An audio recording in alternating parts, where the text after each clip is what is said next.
Happy 4th of July. It's Independence Day. And I just got a phone call from my brain twin and found out that for the last 2 weeks he hasn't had his independence. He's in the psych ward, and I don't really know the American system very well, but something about a 15-day hold and then 30-day hold possibly after that, and more even, I don't know. So I'm going to go down and visit him next week and also drop off the electric car that he lent me. And I'm just sort of wondering what can be done to start to create some of these medication-free respite centers, because without them, we just get funneled into the mental health system, and he's getting injected with medications, and it's pretty hard to taper off that when one is having people inject things into someone. I had control over my medications and I was able to taper off of them, but if I was being injected and someone's driving me there to get my injection and things like that, or I'm in the hospital getting injected, it's pretty hard to make a self-directed choice to not be on them. So I really don't know what to do, and maybe I can kind of hope that sharing some of this journey I've been through has shown a little bit that there is a need for those sorts of things, because I was able to stay out of the psych ward in January because I had all the wonderful relationships at the clubhouse, and they sort of acted as a one-day temporary respite for me to gather myself enough to go and stay with my family and just sort of medicate myself with extra Seroquel without having to go to the hospital and be re-traumatized by that, and maybe get a doctor that would drug me up on something that I didn't want. But this way I was able to just take extra Seroquel for a week or so and then go about my life. And then I managed to get to California because of that, whereas that crisis happened on something like January 23rd. And if it would have been like the time before, when I was in there for a whole month, I was actually in California by February 15th. So a couple weeks later, I just left for California after getting through that with the temporary one-day respite of the clubhouse, and then being able to just self-direct my own going through and navigating that crisis, and then getting to California. And when I did get to California a month later, I experienced a bit more difficulties, took extra Seroquel again, and then decided I don't want to drug myself up anymore.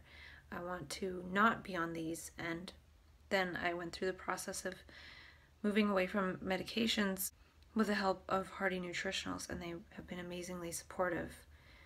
And who knows how long I'll be able to stay on micronutrients. I'm hoping indefinitely. I feel so much better. I feel a lot more clear.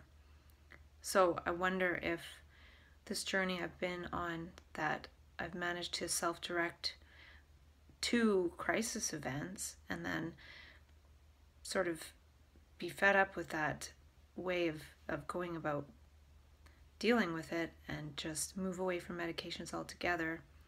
And now I've been off meds for a month and I feel really good and strong, and hopefully it continues. But even if it doesn't, it shows what is possible for a person even without support of a respite center.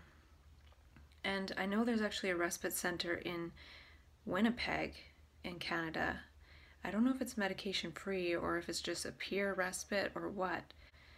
I'm just wondering when I go back if I'll be able to be in dialogue with the clubhouse I'm a member of, because those are the people that I have the strongest relationships with, and maybe we'll be able to help unfold some of these ideas or support some of them or move towards creating some of them as part of the clubhouse or as some kind of something related to the clubhouse, or at least direct me to set up something that maybe is completely peer run, that could be set up in a way that peers decide without reference to the mental health system.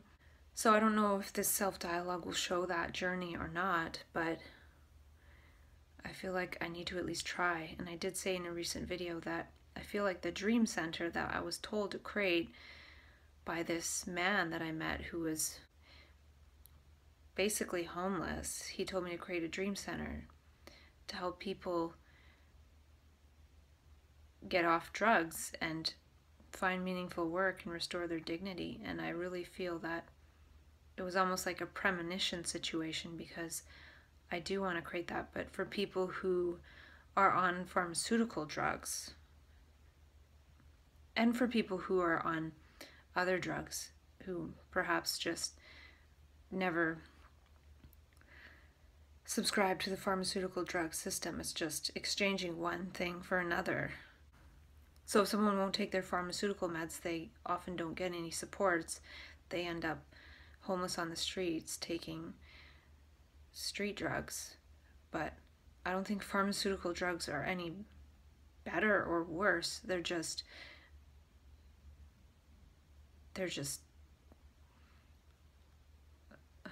I don't even know what to say right now, but anyways, what I'm trying to say is I wonder if I'll be able to continue and use some of this energy to see if I can get something started for people to be able to kind of do the process that I've managed to do on my own by getting myself to California and kind of having respite here, even though where I've been, it's not a respite center, but it's still quiet and full of nature and there's people around, so it's social. So it has all those aspects that are supportive of that without actually being that. So I just wonder who might be drawn to help co-create this, because if somebody can move through this and be strong, not by like being emotionally strong or some kind of, I'm not trying to say that, but just be able to create something as a result of moving through everything. And then hopefully one day people won't even have to go through all of this trauma from the system. It just creates so much further psychological injury, really, to somebody who's already way too overburdened. And yeah, I just don't know. I wonder what role I'll be able to play in bringing something about. I really don't know. I've said before, I don't know if I could actually work at a respite myself at this point, but I would still like to be able to provide perspective to maybe show that it's necessary. And maybe through all this talking I've done with myself, it shows that a bit, because it shows that if someone can avoid the mental health system through 2 crises, then one is better off. Because over a year ago in April, when I was in the hospital, that nearly did me in. And just over a year later, I'm in California and doing really well. And there was probably 2 times I could have gone back to the hospital and I didn't.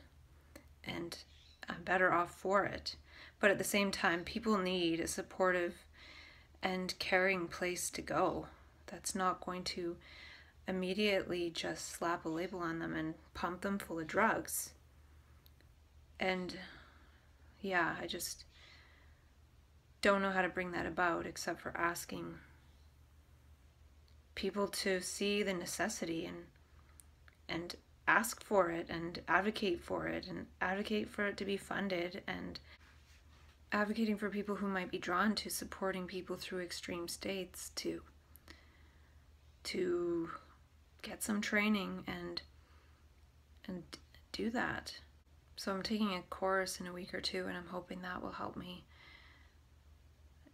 a little bit, and then I have some notes on business and that superhuman audio I listened to by Ken Wilber, so maybe I'll talk a little bit about that to get my nervous system a bit inspired, because it's one thing to talk about moving into one's superhumanity.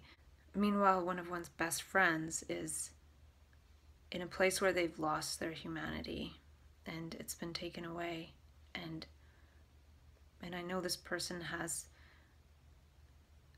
just as much potential as I do, if not more, and we all have our own unique potentials that we can unfold and create, and in a way I have to be somewhat superhuman in order to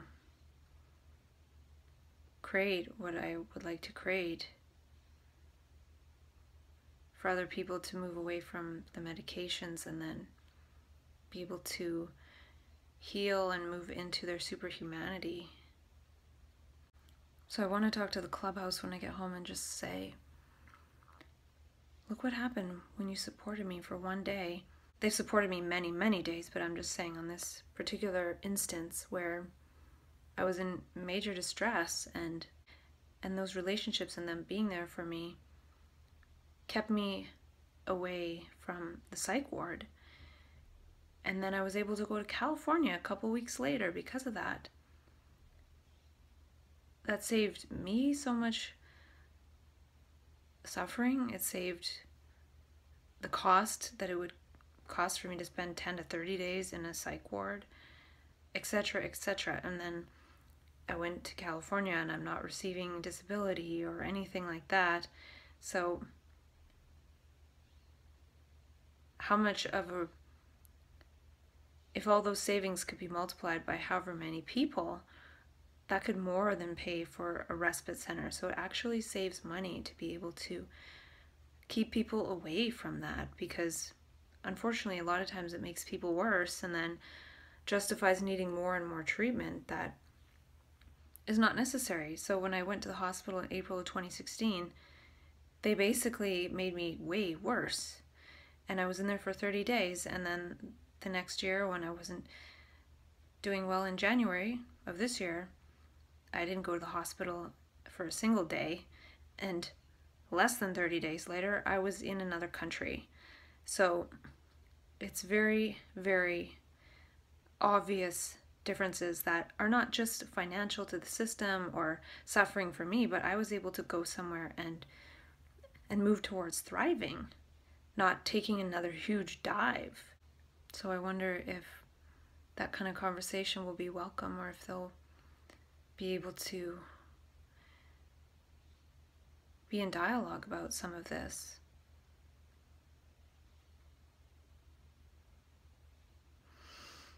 I wonder if they'll have time to talk to me.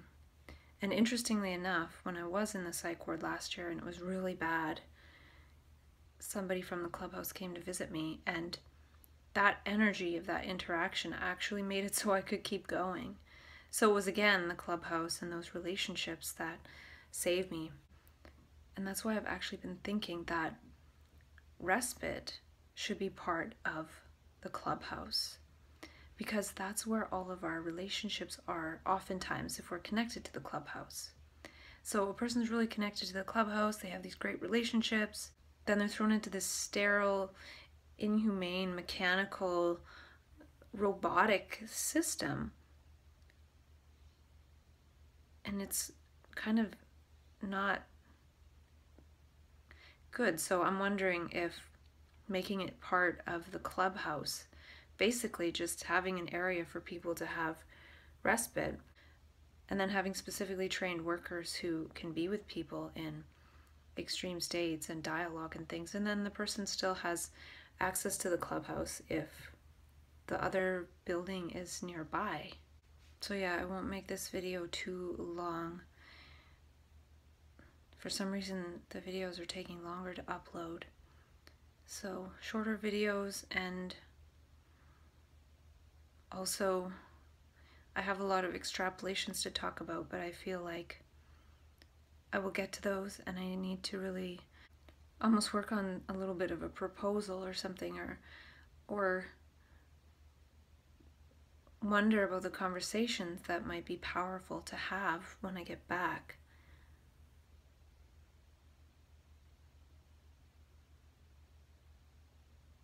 We'll see.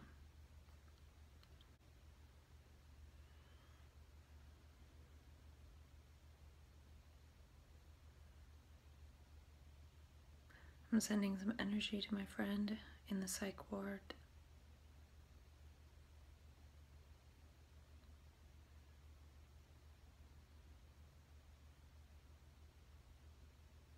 Do you worry that you're not liked? How long till you break? You're happy 'cause you smile, but how much can you fake? An ordinary boy, an ordinary name, but ordinary's just not good enough today. Alone, alone, alone, alone, alone, alone, alone, alone. I'm thinking why, yeah. Superman's dead, yeah. Is it in my head? Yeah. We'll just laugh instead. I worry about the weather like, hi.